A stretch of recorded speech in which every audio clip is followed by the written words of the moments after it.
কখনো কখনো শোনে, আবার কখনো কখনো সে শোনে না। তাহলে সে সে যেহেতু মাঝে মাঝে শোনে, তার মানে আমাদের একটা জিনিস মনে রাখতে হবে যে ডিফ অ্যান্ড ডাফ, মানে কথা বলা এবং কানে না শোনা, এই দুটো জিনিস আপনার বাচ্চাকে প্রথমে আপনি টেস্ট করাবেন। যে এটি আমরা আসবো, যে আমরা পরের চ্যাপ্টারে যখন আমরা ক্লাস করব, আমরা শুধু দেখি যে তার বৈশিষ্ট্যগুলো, একজন অটিজম বাচ্চার মধ্যে কি কি ধরনের অস্বাভাবিকতা বা তার আচরণে কি কি বৈশিষ্ট্য আমরা দেখতে পাই, সেটি যদি আমরা দেখি বা আইডেন্টিফাই করতে পারি, তাহলে সেটি আমরা নোট করে রাখবো যে হ্যাঁ, আমার বাচ্চাটির ভিতর এই, যদি আমরা দেখি যে হ্যাঁ আমাদের বাচ্চাটির ভিতর এই ধরনের অস্বাভাবিকতাগুলো আছে, তাহলে আমি বাচ্চাটির যত দ্রুত সম্ভব, যেখানে আমরা দেখি যে এই জিনিসটা আমরা যদি দেখেছি, হাসা এবং সমবয়সী শিশুদের সঙ্গে না মেশা, তাহলে আমরা এই ইয়েটা আমরা এখন দেখলাম যে অটিজম, এটা আমরা এখন দেখলাম। এখন যদি আমরা দুটো জিনিস দেখি, সেটা হলো যে ক্লাসিফিকেশন। আমরা যদি এখন অটিজমের আমরা যদি দুটো বিষয়ে আমরা যদি যাই, তাহলে আমরা কি জিনিসটা আমরা দেখতে পারবো। তো সো দ্যাট আমরা এখন একটা জিনিস হচ্ছে শ্রেণীবিন্যাস যদি আমরা করি, তাহলে আমরা যদি দেখি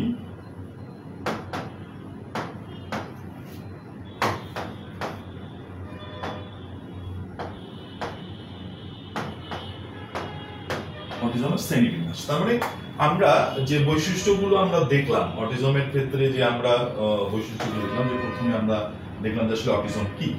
তাইলে এটা আরেকটা বিষয় আমরা বলতে ভুলে গেছি, এখন শুধু অটিজম কিন্তু একটি একক শব্দ, এখন আমরা এটাকে এএসডিও বলছি। হ্যাঁ, অটিজম স্পেকট্রাম ডিসঅর্ডার, অর্থাৎ মস্তিষ্কজনিত যত ধরনের জটিলতা আছে, অর্থাৎ যেটি রেসপন্স করে, সেই জায়গাটাকে আমরা কিন্তু এএসডি আওতাভুক্ত আমরা করে ফেলেছি। তো সেই জায়গায় যদি আমরা আসি, তাহলে সেই জায়গায় যদি আমরা আসতে চাই, তাহলে আমাদের আরেকটা জিনিস আমাদেরকে দেখতে হবে, সেটি হলো যে অটিজমের শ্রেণীবিন্যাস। এখন অটিজমের যদি আমি শ্রেণীবিন্যাস করি, দ্যাটস মিন আমরা এই যে ক্যারেক্টারগুলো এতক্ষণ ধরে আমরা যে দেখলাম, যে ক্যারেক্টারগুলো আমরা এতক্ষণ ধরে আমরা যে কতগুলো বৈশিষ্ট্য আমরা দেখলাম, যে আমার বাচ্চার ভিতর যদি এই সমস্ত বৈশিষ্ট্যগুলো যদি থাকে, তাহলে আমি এই বাচ্চাটাকে আসলে অটিজম বাচ্চা হিসাবে আমি বলতে পারি, বা আমি তাদেরকে ইন্ডিকেশন করতে পারি যে হ্যাঁ, আমার এই বাচ্চাটির মধ্যে এই ধরনের অস্বাভাবিকতা আছে। তাহলে আমরা সেই অনুপাতে, যে কোনো বাচ্চাটি সামাজিকরণে ইয়ে হচ্ছে না, কোনো বাচ্চাটি এককভাবে যাচ্ছে, কোনোটি আবার খুব উত্তেজিত হচ্ছে বা মেজাজ খারাপ করছে, বা হাইপার যেটাকে আমরা বলি, অতি চঞ্চল হয়ে যাচ্ছে, আবার কেউ অস্বাভাবিক আচরণ করে, যে একই কাজ রিপিটেড বিহেভিয়ার, এটা আমরা বিহেভিয়ারের ক্ষেত্রে আমরা যখন বলবো, তখন আমরা সেটাকে ভাগ করবো। তো সেই বৈশিষ্ট্যগুলো ধরে আমরা অটিজমের একটি শ্রেণীবিন্যাস করতে পারি। এক নাম্বার আমরা যদি বলি, তাহলে অটিজমের শ্রেণীবিন্যাসে এক নম্বর হচ্ছে ক্লাসিক্যাল অটিজম। ক্লাসিক্যাল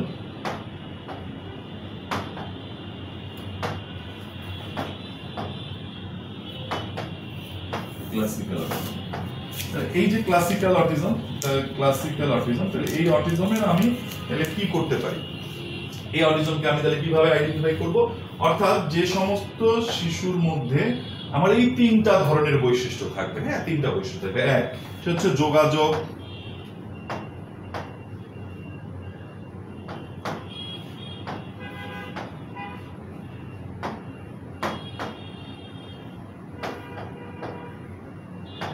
না পারে।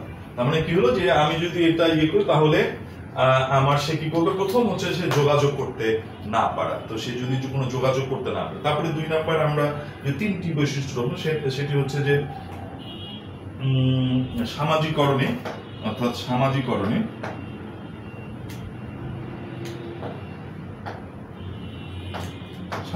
অর্থাৎ আমরা কি বলি, সামাজিকরণ কি, সেটি হলো যে কাউকে দেখলে সালাম দেওয়া, কারোর সঙ্গে হাত মেলানো, একই ধরনের বাচ্চাদের সাথে কুশল বিনিময় করা, বা একই বয়সের বাচ্চাদের সাথে খেলা করা, এটিকে আমরা সামাজিকরণ বলছি। আরেকটি হচ্ছে ভাষাগত, যে 3 নাম্বার যদি আমরা বলি, তাহলে হবে হলো ভাষাগত। তার মানে এই ভাষাগতটি হচ্ছে যে সে ভাষা বলতে পারছে না, অর্থাৎ হলো সে তার যে বাক্য বলা বা কথার মাধ্যমে, ভাষা তো হচ্ছে হইল মনের ভাব আদান প্রদান বা বিনিময় করার একটি ওয়ে। তো সেখানে তার কি প্রবলেম হচ্ছে যে সেখানে সে ভাষাগত তার ত্রুটি থাকছে, সে বলতে পারছে না বা সে ভাষাতে যেতে পারছে না। এই এই এই এই হচ্ছে আমাদের, আমরা যদি বলি মোটামুটি এই তিনটা বৈশিষ্ট্য যদি কারো মধ্যে আমরা দেখি, যে সমস্ত বাচ্চাদের ভিতর আমরা দেখব, তাহলে সেটাকে আমরা সেই বাচ্চাকে আমরা ক্লাসিক্যাল অটিজমের ভিতর আমরা অন্তর্ভুক্ত করব। ঠিক আছে, তাহলে আমরা একটা শ্রেণী পেলাম যে আমরা ক্লাসিক্যাল অটিজম আমরা পেয়ে গেলাম। তাহলে ক্লাসিক্যাল অটিজম যখন আমরা পেলাম, তাহলে ক্লাসিক্যাল অটিজম শেষ হয়ে গেল। তারপরে আমরা একটা এসপারজার সিনড্রোম, 2 নাম্বার যদি আমরা বলি, সরি 2 নাম্বার যদি আমি বলি, তাহলে এসপারজার সিনড্রোম।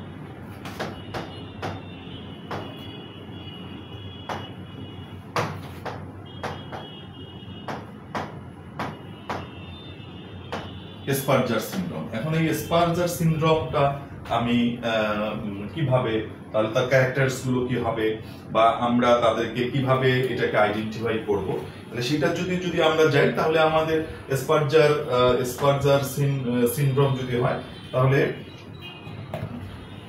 এদের সবচেয়ে দুটো বিষয়, সেটা হলো যে ভাষার বিকাশ। এরা যদি আমরা বলি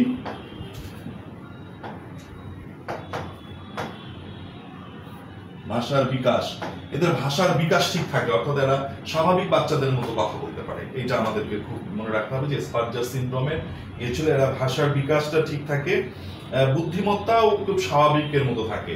মানে যদি বলি বুদ্ধিমত্তা,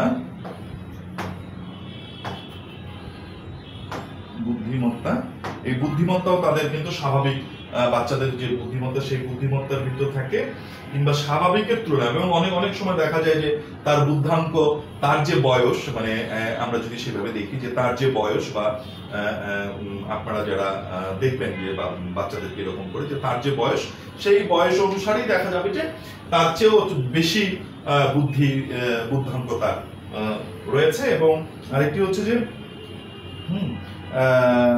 এবং দুটো বিষয়, আরেকটি হলো যে শুধুমাত্র সামাজিক যোগাযোগের ক্ষেত্রে, হ্যাঁ, যে তারা সামাজিক নয়, যদি আমি সেভাবে বলি, তাহলে সে সামাজিক নয়।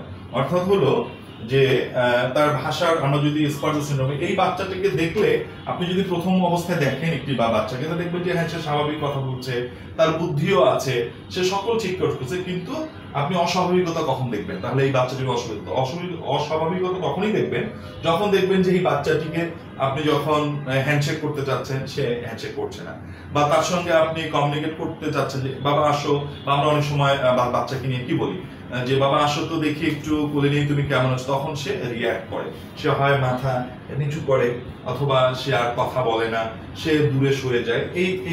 এই সামাজিককরণটা তার থাকে। আরেকটি বিষয় হচ্ছে সে কোনো রকমের তার জায়গায় যদি আমরা লিখি খুব পরিপাটি, এটাকে আমরা যদি এক কথায় বলি, তাহলে সে হচ্ছে পরিপাটি।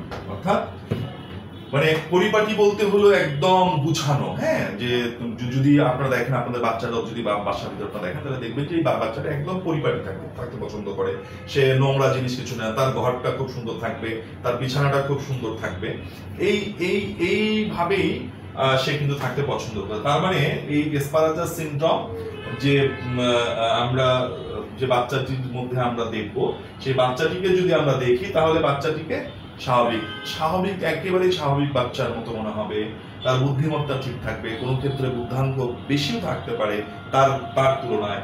সামাজিক শুধু দুটো জায়গায়, একটা হলো সে পরিপাটিও খুব থাকবে, যে সে পরিপাটি থাকতে পছন্দ করবে, শুধু সামাজিককরণের ক্ষেত্রে সে দেখা যাবে যে আপনাকে কোঅপারেট করছে না, আর সে একাকী থাকতে পছন্দ করছে, হ্যাঁ, সে কারোর সঙ্গে মিশছে না, সে ঘরের ভিতর দরজা বন্ধ করে দিয়ে সে থাকছে, হ্যাঁ, এই বিন্যাসের ভিতর। তাহলে আমরা দুটো গেলাম। 3 নাম্বার হচ্ছে পিডিডি, এটি খুব PDDNOS, হ্যাঁ,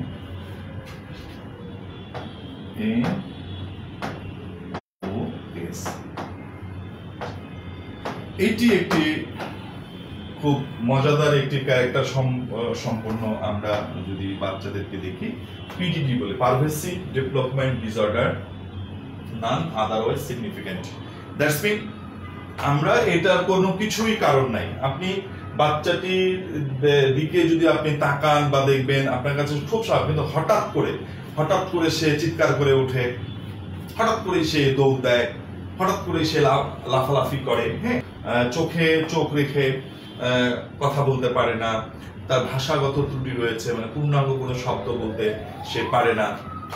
তারপরে যদি আমরা তাদেরটাকে দেখি তাহলে কল্পনা শক্তিও সে কাজে লাগাতে পারে না। অর্থাৎ দ্যাটস মিনস যদি আমরা এরকম একটা ক্যারেক্টারের মধ্যে গিয়ে আমরা যদি ঢুকি, তাহলে আমরা একটা জিনিস এখন দেখাতে চাই। সেটি যদি এরকম হয় যে এই পিডিডি বাচ্চাদের ক্ষেত্রে এই কয়টা বৈশিষ্ট্য খুব ভালো পরিলক্ষিত হয়, যে কোনো জিনিসে অস্বাভাবিকভাবে খেলবে, অকারণে সে হাসবে, সে সমবয়সীর সাথে খেলতে চায় না।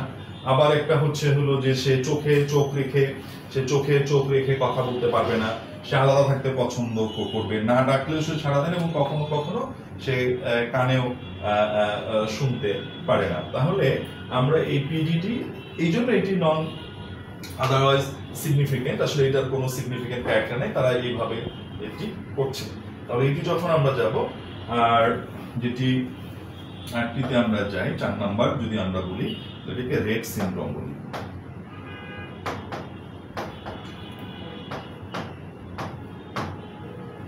রেট সিনড্রোম, এই সিনড্রোমের বাচ্চাদের কি হয়? এই সিনড্রোমের বাচ্চাদের মস্তিষ্ক এবং স্নায়ু গঠিত যে বিষয়, সেটি স্বাভাবিকভাবেই বেড়ে উঠতে পারে, কিন্তু যে প্রবলেমটি হয় যে 6 থেকে 18 মাস বয়স পর্যন্ত আপনার বাচ্চাটির ভিতর কোনো ধরনের অস্বাভাবিকতা আপনি দেখতে পাচ্ছেন না, আপনার বাচ্চাটি স্বাভাবিক। এরকম আমাদের কাছে অনেক মায়েরাই আসে বা বাচ্চা, এবং অনেক বড় হয়েও বলে যে স্যার আমাদের বাচ্চাটি তো স্বাভাবিক ছিল, তো এই বছর পর্যন্ত, এই বয়স পর্যন্ত তার তো কোনো রকমের সমস্যা ছিল না, সে স্বাভাবিকভাবে সকল কিছু, কিন্তু হঠাৎ করে আমার বাচ্চাটি এরকম হয়েছে। This is the rate syndrome.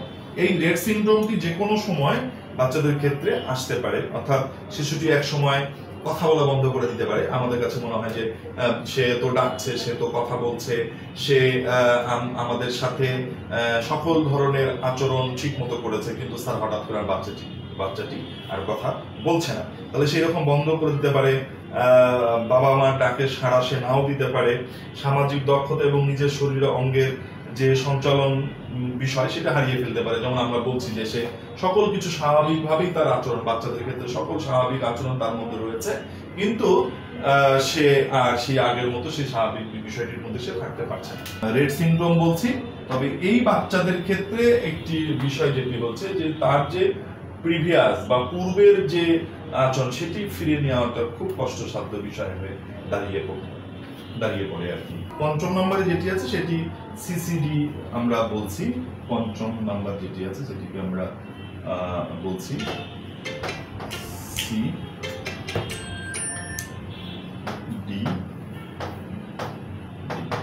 তাহলে এই সিসিডি আমরা কি বলতে চাই? তো সিসিডিতে বলতে এই সমস্ত শিশুরা 2 বছর বয়স পর্যন্ত, অর্থাৎ 24 মাস বা তারও অধিক একটু সময় পর্যন্ত, মানে 2 বছর পর্যন্ত আমরা এই বাচ্চাদের মধ্যে কোনো ধরনের অস্বাভাবিকতা আমরা দেখতে পারবো না। তারপরে 2 বছর পরে গিয়ে হঠাৎ করে তাদের মধ্যে অনেক কিছু পরিলক্ষিত হয়, এবং এই সমস্ত শিশুরা যে বিষয়টি ঘটে সেটি হলো যে তাদের চাইল্ডহুড ডিসইন্টিগ্রেটেড ডিসঅর্ডার, আমরা এটাকে বলি চাইল্ডহুড ডিসইন্টিগ্রেটেড ডিসঅর্ডার, এটাকে আমরা বলছি। তো সেই বাচ্চাদের আরেকটি বড় যে প্রবলেমটা দেখা যায়, যে সেটা হলো যে তাদের যে নার্ভাস সিস্টেম বা নিয়ন্ত্রক আমরা বলি, যেমন ধরেন যে কথার কথা আমরা যখন কাজ করি, আমি এখন বলছি যে কলম হাতটি সোজা করো, তাহলে আমার কি হচ্ছে, মস্তিষ্ক থেকে আমি একটা কমান্ড পাঠালাম, কোথায়? হাতকে পাঠালাম, যে হাত তুমি সোজা হও, হাতটি সোজা হলো। তারপরে আমার অনেক টয়লেট চেপেছে, বা আমি টয়লেটের যে ফিলিংসটা, যে হ্যাঁ আমাকে টয়লেট, এই যে অনুভূতিগুলো, সেই অনুভূতিগুলো এই সিডিডি যে বাচ্চাগুলো আছে, চাইল্ডহুড ডিসইন্টিগ্রেশন ডিসঅর্ডার যেটাকে আমরা বলছি, সেই বাচ্চারা সেটিকে হারিয়ে ফেলে, সেই বাচ্চারা সেগুলো বলতে পারে না, তাদের কোনো নিয়ন্ত্রণ থাকে না, তারা প্রস্রাব কখন করছে বা পায়খানা কখন করছে সেটা বলতে পারে না।